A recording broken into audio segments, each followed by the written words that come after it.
Bây giờ mình phải tìm cách để cho mẹ ký mảnh đất với căn nhà này sang tên cho vợ chồng mình mới được. Bác Tranh, Bác ấy thật sự nghĩ mình chỉ đang ở nhờ trong căn nhà này sao? mẹ không cần phải làm cái gì đâu, để đây con làm cho. Con cũng muốn có sự công bằng cho con trai của con. Ôi trời, nấu hết cả ruột. Thôi cháu đây đi. Vâng, thế cháu xin phép bác của vậy ạ. Thằng này, thì không nhìn thấy người lớn à? Không hỏi ai à?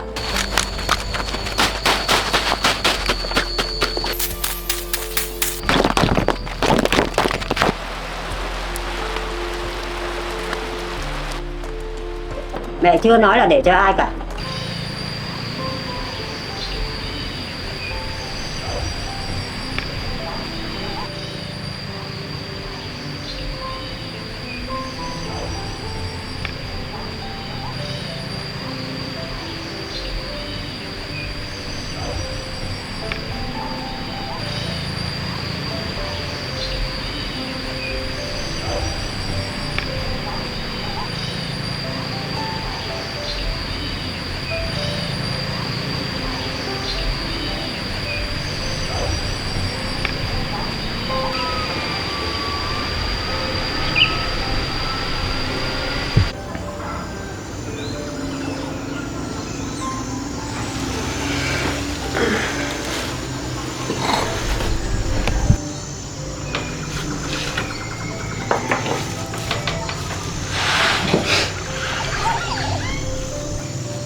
Không biết là đêm qua bà có ngủ được không?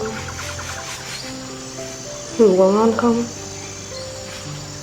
Thôi, bà đang ở với bác Ngọc rồi, có người chăm bà rồi, mà mình cứ lo lắng mãi thế này, bà biết bà lại mắng cho. Còn cái này nữa, việc vẫn chưa xin được, hôm nay lại đi tìm tiếp vậy. Chỗ này không được thì mình tìm chỗ khác, chỗ gần không có thì mình đi xa hơn một chút. Chẳng nhẽ có bằng trong tay, lại còn trẻ nữa, mà lại chịu thua dễ thế sao? Thật ra mình cũng sợ chứ. Không biết là hôm nay lại bị từ chối bao nhiêu lần nữa. Không biết có nơi nào cần mình không. Cũng chẳng biết công việc mình làm được có giống những gì mình mong muốn không. Nhưng cứ ngồi ở nhà vì sợ bị từ chối thì chắc chắn chẳng bao giờ mình tìm được việc. Bà đã lựa chọn với bác để mình yên tâm hơn mà. Bà muốn mình đi làm, muốn mình có một công việc ổn định, muốn mình nghĩ cho tương lai của mình. Vậy thì mình phải nghe lời bà chứ.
Bích ơi!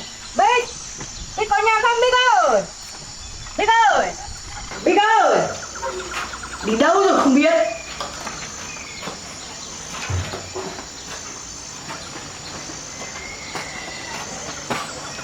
hai bà cháu cũng sửa sang cái nhà này cũng đẹp đó phết. Chứ ngày trước nghĩ cái nhà này ai có thể ở được đâu. Cả vườn này nó cũng làm được đấy. Đúng là con bé nó chịu khó thật. Nhưng mà bây giờ mẹ về ở với vợ chồng mình rồi. Còn cái Bích một mình nó ở đây thì mảnh đất này thì tính thế nào?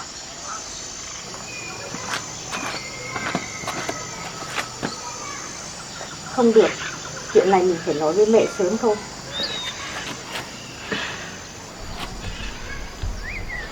Mẹ cứ thương cái Bích, sau này nói chuyện đất đai lại càng khó. Bây giờ mình phải tìm cách để cho mẹ ký mảnh đất với căn nhà này sang tên cho vợ chồng mình mới được. Dù sao thì chồng mình cũng là con trai duy nhất của bà đấy. Mai ngày mà có mảnh đất với căn nhà này thì làm ăn nó sẽ dễ hơn. Còn cái Bích nó còn trẻ, trong tay nó có nghề nghiệp, đi đâu mà nó chả sống được. Nhưng chuyện này không thể nói thẳng với mẹ được, cứ phải từ từ.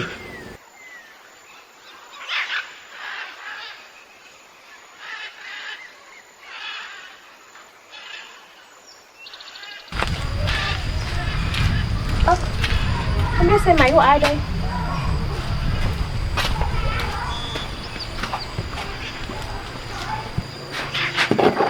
Bác Tranh. Mày về rồi à? Vâng, cháu bác đến đây lâu chưa ạ? Vừa mới đến thôi. Ra ngoài này uống nước bác. Thôi ngồi đây cũng được. Hôm nay cháu đi xin việc nên không có nhà. Bác cần tìm cháu có việc gì ạ? Không có gì. Tiện đi ngang qua đây, tao vào xem bà cháu mày sống như thế nào. Bà đang ở với hai bác rồi mà bác. Thì tao xem mày một mình ở như thế nào. Chắc ở một mình buồn lắm nhỉ. Vâng, cháu cũng đang tập làm quen dần bác ạ. Tao cứ tưởng mày sang ở với bà luôn cơ. Bà ở với bác Ngọc cháu cũng yên tâm hơn bác ạ. Thế à? Tao nhớ ngày trước mày nói kiểu khác mà. Khác thế nào ạ? Mày quên rồi à? Ngày trước mày bảo mày một mình mày cũng chăm sóc bà được mà. Mày còn nói có mày thì bà không cần phải dựa vào ai. Lúc đấy tao thấy mày quyết tâm lắm cơ mà. Thế mà bây giờ cuối cùng bà vẫn phải về ở với con trai của bà. Bác đừng nói thế. Bà về với bác Ngọc là quyết định của bà. Cháu chưa bao giờ đẩy bà đi cả. Tao có bảo mày đẩy bà đi đâu. Mày đừng có tự nghĩ như thế. Tao chỉ nói chuyện thực tế thôi. Người già rồi cuối cùng thì vẫn phải nhờ đến con cháu. Mày thương bà thì tao cũng biết. Nhưng mày còn trẻ, mày không thể ở cả đời bên bà được. Nhưng cháu cũng chưa từng nghĩ mình phải chứng minh điều gì với ai bằng việc giữ bà ở bên cạnh cả. Nếu ở với bác Ngọc mà bà khỏe hơn, vui hơn thì cháu cũng mừng. Nói như thế còn nghe được. Chứ ngày trước mày cứng cổ lắm. Cứ như thể một mình mày lo được tất cả đấy. Có thể lúc đấy cháu nghĩ đơn giản quá. Nhưng đến bây giờ có một chuyện vẫn không thay đổi. Chuyện gì? Cháu vẫn muốn chăm sóc bà. Dù bà ở đâu thì vẫn là bà của cháu. Không phải là bà sang ở với hai bác rồi mà cháu hết trách nhiệm. Thế hôm nay mày đi xin việc thế nào? Đã xin được chưa? Dạ chưa ạ, cháu đang thử tìm thêm. Ở quê mình ít nơi phù hợp với chuyên môn của cháu nên chắc phải mất thời gian bác ạ. Tao thấy mày nên đi làm đi. Có bằng cấp mà cứ ở nhà quanh quẩn trồng rau đi chợ. Học hành bao nhiêu năm để làm cái gì? Cháu cũng đang cố gắng đi tìm việc mà bác. Nhưng mà cháu không muốn tìm một nơi quá xa. Lại vì bà? Cháu muốn đi làm nhưng vẫn muốn có thời gian để về thăm bà. Mày không cần phải lo. Bà đã có vợ chồng tao rồi. Bây giờ mày còn trẻ. Ở đây không có việc thì mày phải về thành phố mà làm. Ở thành phố nó mới có nhiều cơ hội hơn chứ. Cháu sẽ suy nghĩ nhưng cháu vẫn muốn thử tìm việc ở gần đây chưa bác ạ. Tùy mày. Thì tao nói thật với mày. Có những thứ nên buông thì phải buông đi. Bác đang nói chuyện công việc hay bác muốn nói chuyện khác ạ? Mày cũng vẫn hiểu chuyện nhanh đấy chứ. Căn nhà này hai bà cháu mày cũng sửa lại nhiều thật. Vâng, lúc mới đến gần như chẳng có gì dùng được. Hai bà cháu sửa từng chút một. Có nhiều việc cháu không biết làm, mọi người xung quanh cũng giúp đỡ bác ạ. Chắc cũng không tốn ít công sức nhỉ. Vâng, nhưng mà bà có được một chỗ ở tử tế thì cháu thấy cũng đáng bác ạ. Nhưng mà bây giờ bà cũng có ở đây nữa đâu. Vâng, nhưng mà bà vẫn có thể về bất cứ lúc nào mà bác. Nhưng mà tao nghĩ bà về ở với vợ chồng tao là tốt hơn. Còn mày sau này còn có công việc khác, còn lấy chồng có gia đình, biết ở đây được bao lâu? Chuyện sau này cháu vẫn chưa biết bác ạ. Chính vì chưa biết Nên mọi chuyện tao mới phải nói trước để sau này sẽ tốt hơn. Chuyện gì hả bác? Nhưng mà căn nhà và mảnh đất này trước sau tao vẫn muốn để lại cho con trai tao. Ý bác là sao ạ? Nhưng mà con trai tao bây giờ nó cũng lớn rồi. Sau này có đất, có nhà, nó lập gia đình thì cũng vẫn tốt hơn. Nhưng đây đâu phải chuyện cháu với bác có thể tự quyết định được ạ. Tao biết, tao có bắt mày đi luôn đâu. Hiện tại mày cứ ở đây, mày đừng có căng thẳng như thế. Bây giờ tao vẫn cho mày ở nhờ, khi nào cần thì tao sẽ báo trước. Ý bác nói là cháu đang ở nhờ ấy ạ? Chẳng nhẽ không phải à? Cái đất cái nhà này thì có đứng tên mày đâu. Thì cháu cũng chưa bao giờ nói là cái đất cái nhà này là của cháu cả. Ừ, thế thì tốt. Tao sợ mày ở lâu rồi lại quen, mai ngày nói chuyện rõ ràng thì lại khó. Bác đến đây hôm nay là để nói chuyện này với cháu ạ? Ừ, thì tiện đường tao ghé qua. Gặp mày đây thì tao nói trước cho mày biết để còn biết đường mà sắp xếp. Vậy cháu cũng nói rõ với bác một lần.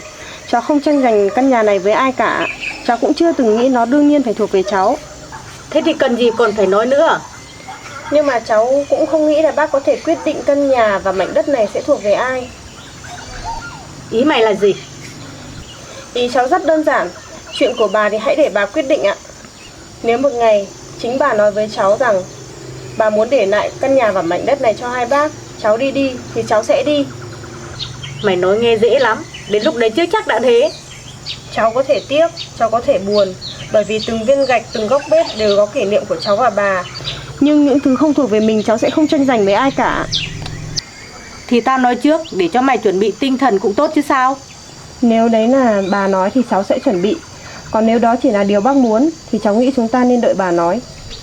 Mày thương bà như thế thì cũng không nên làm bà khó xử. Chuyện đất cát nhà cửa thì cũng nên thu xếp sớm đi. Chính vì bà già rồi nên cháu không muốn ai phải để bà suy nghĩ lúc bà đang ốm đau như thế này cả. Thế mày đang ám chỉ tao đấy à? Cháu không ám chỉ ai cả. Cháu chỉ mong nếu có chuyện gì liên quan đến căn nhà này, hãy đợi bà khỏe lại rồi nói với bà. Đừng ép bà phải quyết định khi bà đang mệt, đang ốm. Tao có ép mẹ đâu. Tao chỉ tính trước chuyện trong gia đình thôi. Vậy thì bác không cần vội. Bà vẫn còn ở đây, bà vẫn có thể tự nói ra được những gì bà muốn. Được, mày nói như thế thì tao cũng không nói thêm. Nhưng tao vẫn muốn nhắc mày một câu.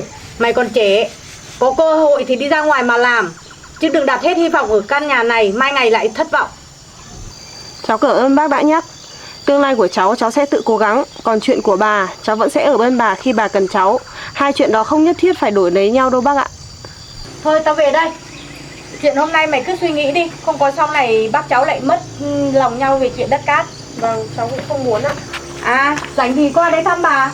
Không có đưa bà đi sang đấy rồi lại quên mất. Cháu nghĩ là chuyện đấy bác không cần phải nhắc cháu đâu ạ. Ừ, thì tao cứ nói thế.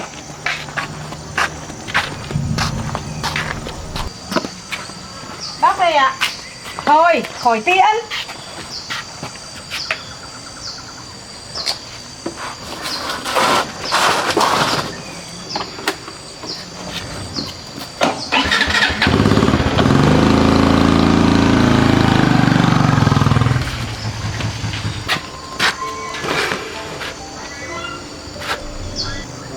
Ở nhờ. Bác ấy thật sự nghĩ mình chỉ đang ở nhờ trong căn nhà này sao?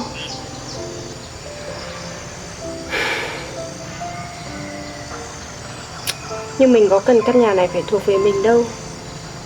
Mình sửa nó chỉ vì ngày ấy bà cần một nơi để ở. Bà có nhà, mình có bà, thế là đủ rồi mà. Nhưng tại sao bác ấy lại chắc chắn căn nhà và mảnh đất này sau này sẽ thuộc về con trai bác ấy? Bà đã nói gì với bác ấy sao? Hay bác ấy đã nói chuyện này với bà rồi? Hay mình sang nhà bác hỏi bà xem nhỉ? Mà không được. Bây giờ mình mà hỏi thì bà sẽ lại nghĩ ngợi. Thôi, đợi bà khỏe hơn đã. Nhà có thể không phải của mình, đất cũng có thể không phải của mình, nhưng những ngày mình và bà sống ở đây thì chẳng ai lấy đi được. Chỉ là mình có cảm giác chuyện này chưa đơn giản như những gì bác Tranh vừa nói. Bác ấy đang tính chuyện gì vậy nhỉ?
Đàn gà nhanh lớn thật đấy. Bao giờ đẻ trứng mình sẽ biếu bà ăn.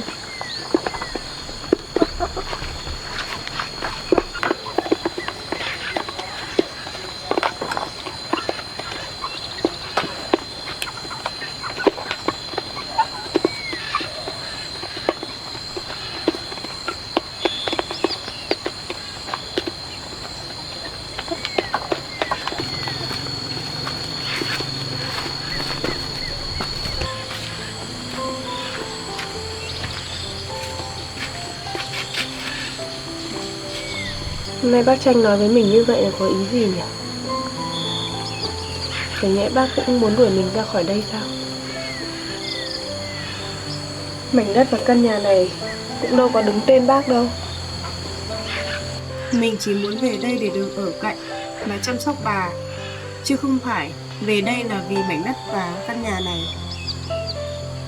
Mình không muốn vì mình mà bà và hai bác lại xảy ra mâu thuẫn.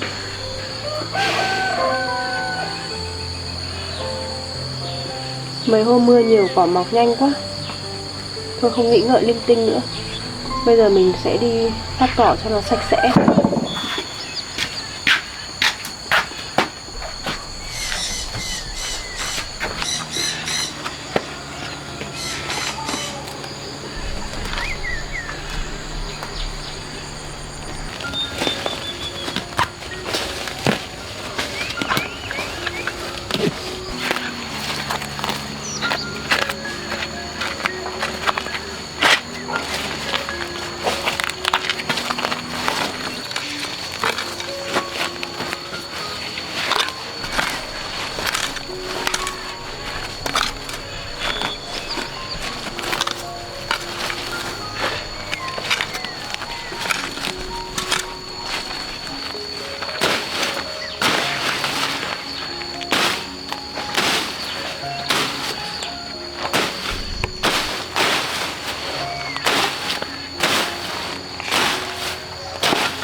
không biết dạo này con Bích nó ở nhà thế nào không biết nữa.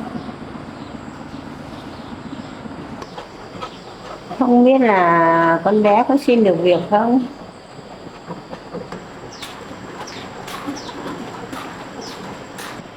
Mình đã bảo mẹ không phải làm cái gì nữa rồi cơ mà. Con đã bảo mẹ không phải làm nữa cơ mà, để đấy con làm cho. Thôi mẹ làm tí cho nó đỡ buồn con ạ. Con đã bảo mẹ rồi, về ở với chú Khoa. Mẹ không cần phải làm cái gì đâu, để đấy con làm cho. Mẹ ngồi chơi không buồn thì mẹ đỡ tí nghỉ hay tí đấy. Thôi để con làm cho. Thôi cứ để đấy mẹ làm đỡ con một tí. À mẹ vào đây con bảo cái này.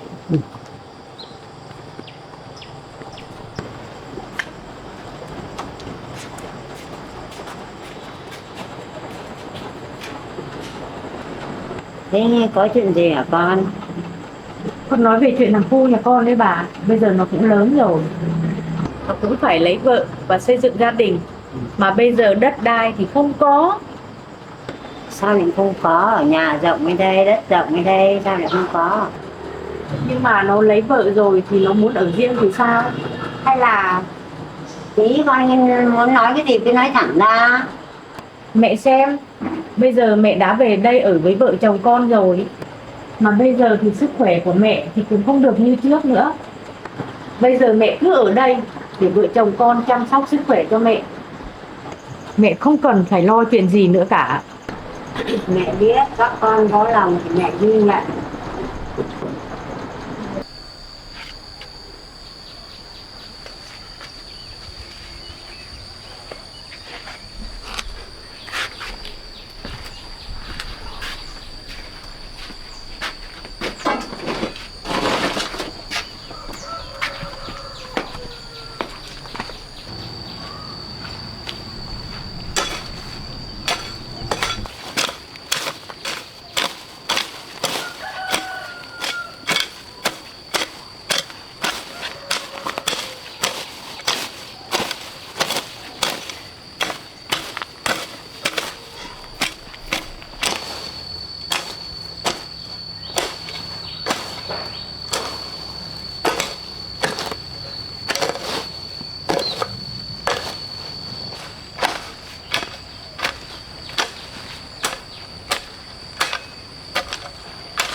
Bây giờ mình sẽ vơ cả cỏ ra đấy.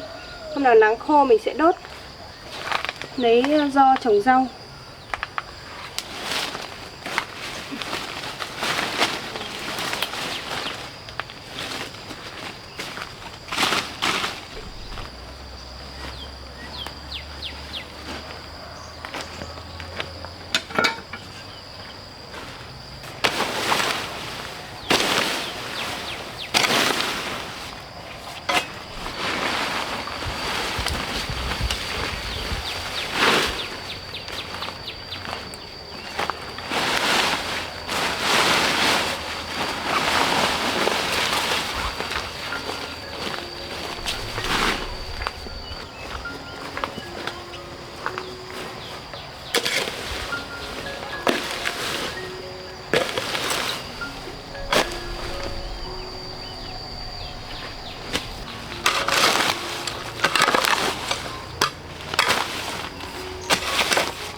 Nhưng chuyện đấy nó không liên quan gì đến mua căn nhà và mảnh đất cả.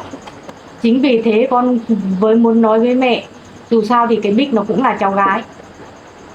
Cái Bích nó còn trẻ, nó còn khỏe, mai ngày nó còn đi lấy chồng, nó không thể ở mãi căn nhà đấy được. Cháu gái thì sao? Con không có ý gì với nó đâu. Con biết mẹ cũng thương nó. Con cũng biết thời gian vừa rồi nó chăm sóc mẹ rất là nhiệt tình, nhưng mà con muốn nói chuyện lâu dài. Nhưng mà con trai của con nó cũng là cháu của mẹ. Mai ngày nó lập gia đình thì nó cũng vẫn là con cháu trong gia đình này.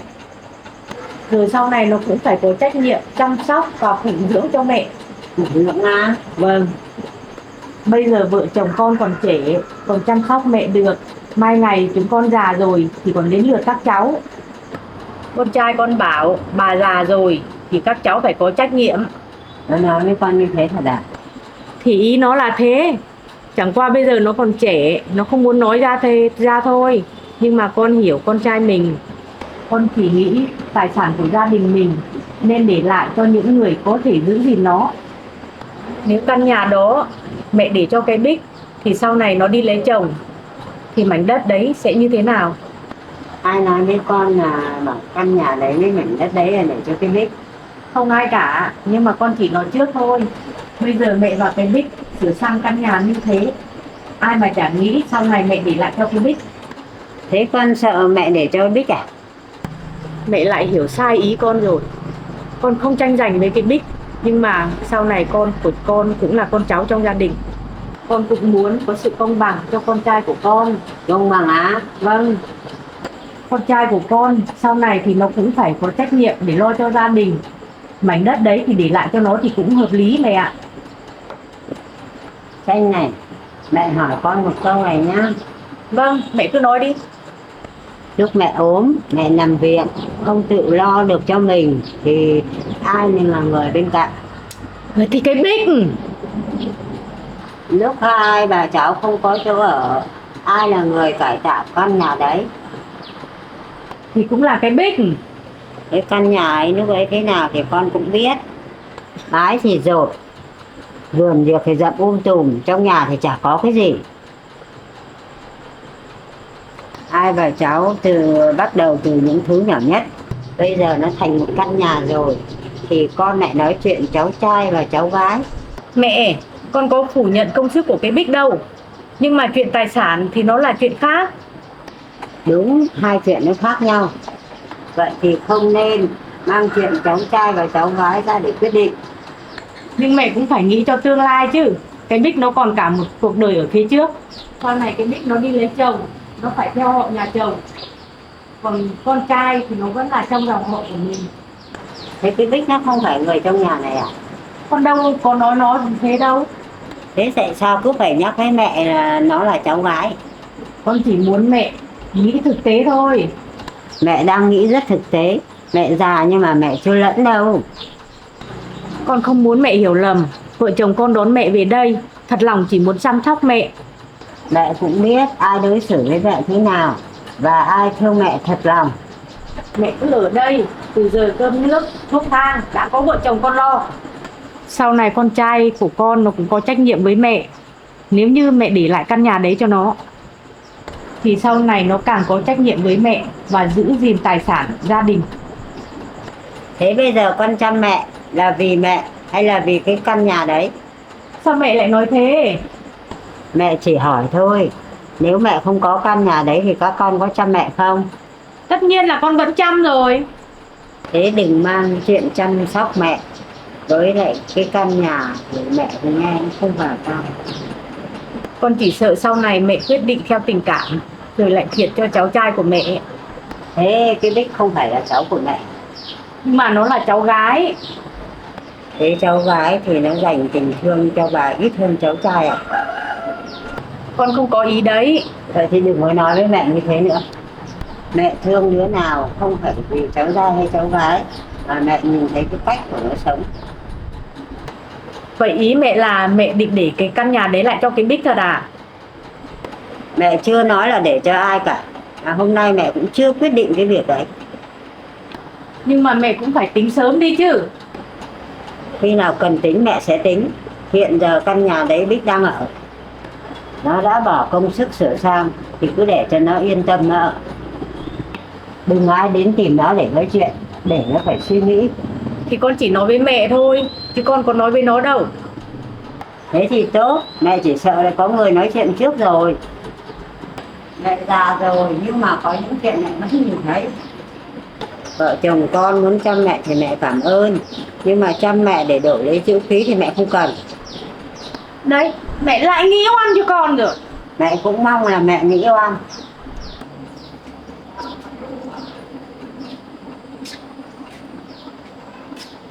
Mẹ đi đâu đây? Mẹ đi nghỉ. Con vừa bảo là bây giờ mẹ chỉ cần nghỉ ngơi thôi mà. À Tranh này, mẹ còn một chuyện nữa muốn nói.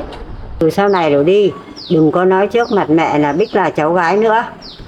Với mẹ, nó là đứa cháu, nó ở với mẹ những lúc mẹ cần nhất.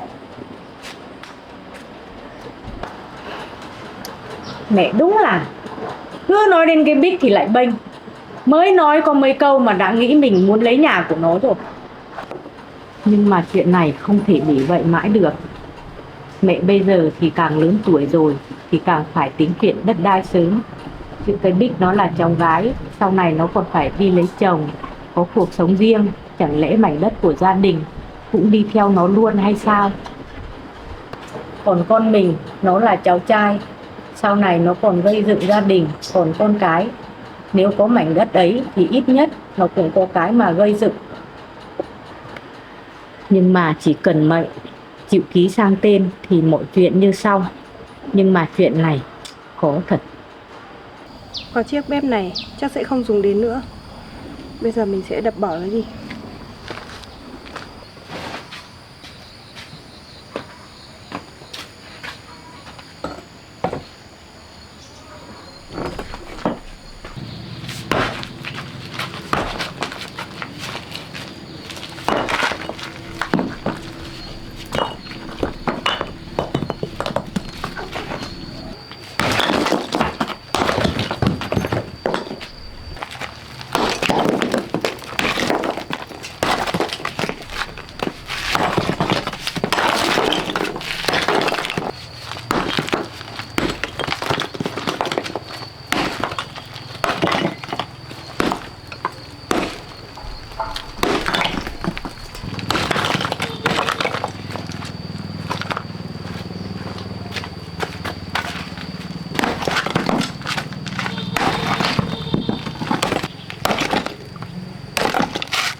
Mình là mẹ, mình không tính cho con mình thì tính cho ai?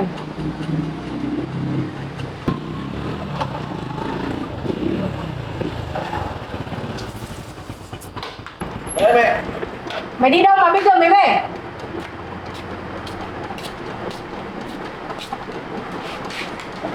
Mày đi đâu suốt từ sáng đến giờ mới về? Tôi đi chơi mấy đứa bạn từ sáng giờ mà đi tí rồi mà. Suốt ngày bạn mới về.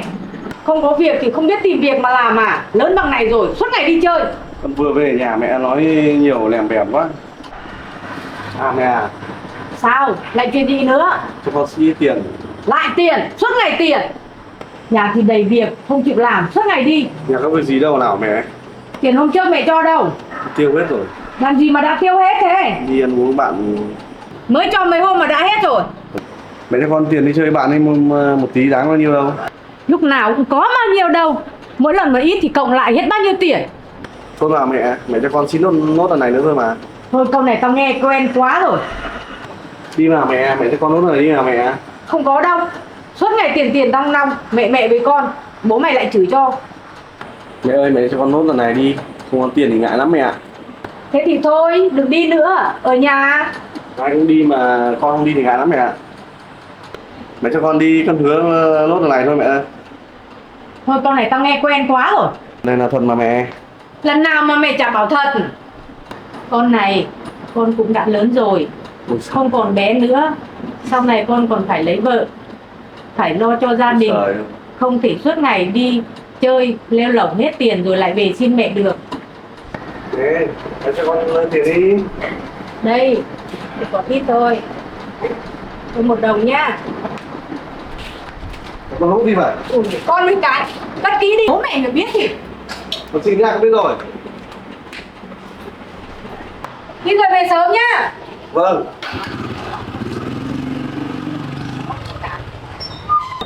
Cái thằng này, con với cái, bố nó mà biết thì.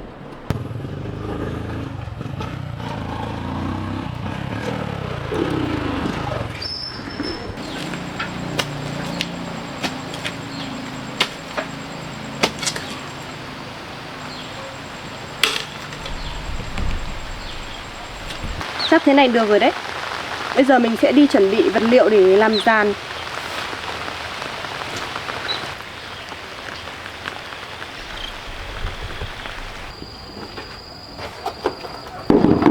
Bây giờ mình sẽ đi vót gỗ để làm giàn.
Chắc là cũng đủ rồi đấy.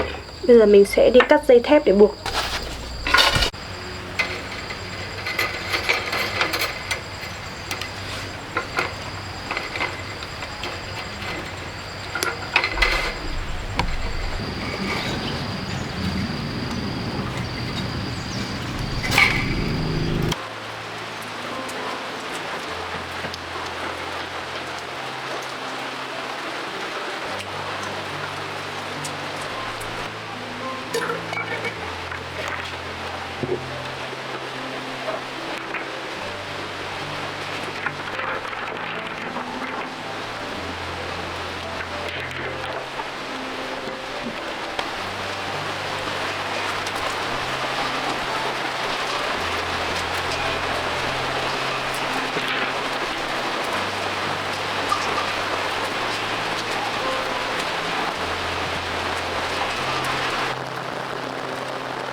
Làm xong giàn rồi, bây giờ mình sẽ đi tắm rửa thay quần áo để sang thăm bà.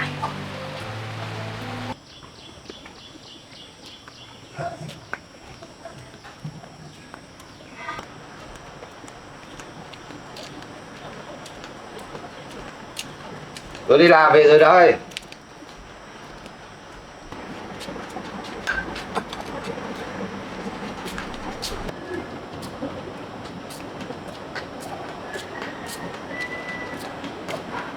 Thế này làm sao? Chả sao. Không sao mà ngồi mặt nặng mày nhẹ thế à? Thôi nó bảo không có gì rồi. Hay, tôi thì không vui thì tôi hỏi thôi. Sao lại cáu thằng cả tôi? Mẹ đâu rồi? Mẹ anh vào trong nằm rồi. Mẹ mệt à? Không, mẹ anh vẫn khỏe. Vừa nói chuyện với tôi, không muốn nói nữa nên vào trong nghỉ rồi. Em nói chuyện gì với mẹ? Thì chuyện trong nhà thôi. Chuyện gì? Chuyện gì anh hỏi làm gì nhiều. Thì em chả vừa bảo nói chuyện với mẹ. Thì anh phải hỏi xem việc gì chứ. Thế thằng Vinh đâu? Anh lại hỏi con trai quý hóa của anh à? Nó vừa về. Nó về rồi thì đi đâu? Nó vừa về, nó xin được tiền của tôi, nó lại đi chơi với bạn nó rồi. Lại xin tiền. Mấy hôm trước vào cho nó tiền thì đâu? Thì nó bảo là tiêu hết rồi. Thế lại cho à? Không cho thì nó cứ xin mãi. Em cứ chiều nó như thế thì bao giờ nó mới chịu đi làm kiếm tiền. Đấy, tôi biết ngay mà. Mới về đến nhà, chưa hỏi đầu đuôi câu chuyện đã quay ra trách tôi. Tôi không trách em, nhưng nó lớn rồi. Cứ về đến nhà là chìa tay xin em. Anh tưởng em không biết à? Chính vì em biết nó như thế nên em mới lo. Lo thì em phải biết nó cho nó đi làm, không phải cho nó tiền. Nói thì dễ lắm, nhưng mà nói bao nhiêu lần rồi nó có nghe đâu. Nó không nghe thì em cũng càng không được phải chiều nó. Nó là con em, chẳng nhẽ em mặc kệ nó à? Nó là con tôi, nên mới phải để cho nó lo cuộc sống một mình. Mà anh này, bây giờ mình còn trẻ, còn khỏe, còn làm được thì nó có thể dựa vào mình. Chứ mai ngày mình già đi thì nó không có công ăn việc làm ổn định, không có nhà, có đất. Thì lúc đấy anh bảo nó phải làm như thế nào? Để cho nó trưởng thành, không phải chuẩn bị sẵn để đưa chúng nó được. Anh nói thì hay lắm. Em làm mẹ thì ai chả mong sau này con mình nó đỡ khổ.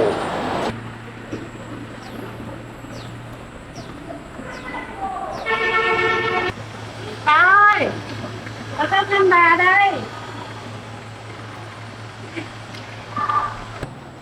Bác Ngọc về rồi ạ? Nó vừa về bây giờ. Vâng, em chào hai bác. Cháu đi đâu về thế? Cháu ở nhà Sang bác ạ, cháu mua cho bà hộp sữa. Bà đâu rồi bác? Bà trong nhà vừa nằm nghỉ một lúc. Bà lại mệt à bác? Hôm nay bà còn ho nhiều không bác?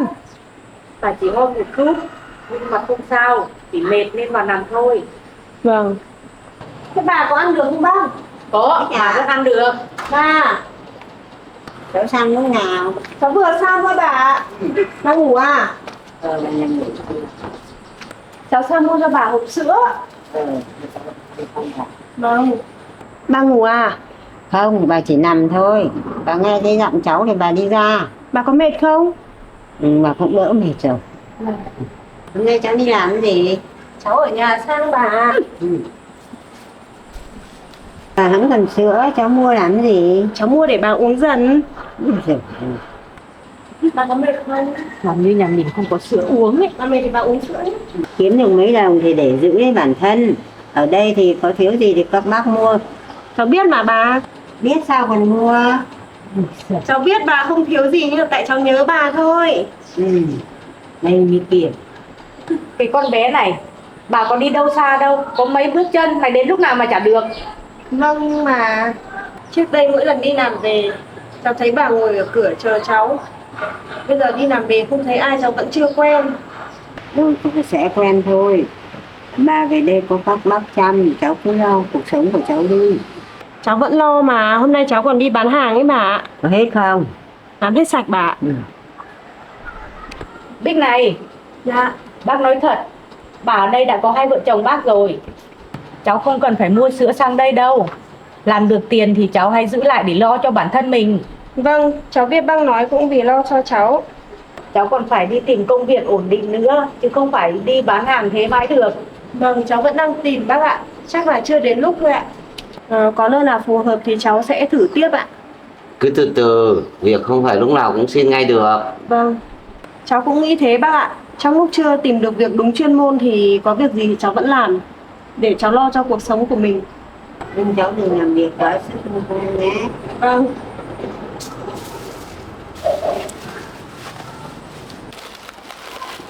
Bà ơi, cháu bóc sữa cho bà nhé. Bà uống sữa đi. Bà uống sữa đi bà. Cháu uống đi. Bà ơi, tôi thấy muộn rồi, cháu về nhé. Cháu về đi, cháu đi làm cả bạn được rồi. Vâng. Bà nhớ uống hết sữa nhá.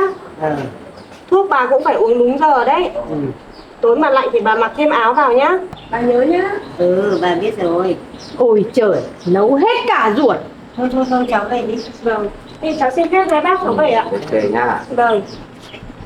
Bà ơi, bà nhớ ăn uống đầy đủ nhá. Bà mệt thì bà vào nghỉ nhá. Cháu về đi cẩn thận nhá. Vâng, thế chào bà rồi, 2 bác nó về ạ. Thế chào bác Tranh nó về. Biết rồi.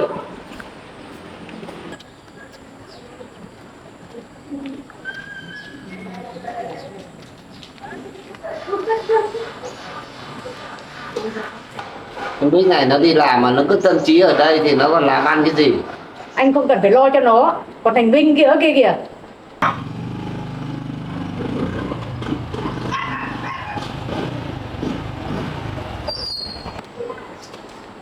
Thằng này, mình không nhìn thấy người lớn à? Không hỏi ai à? Đang say rượu nó nhiều.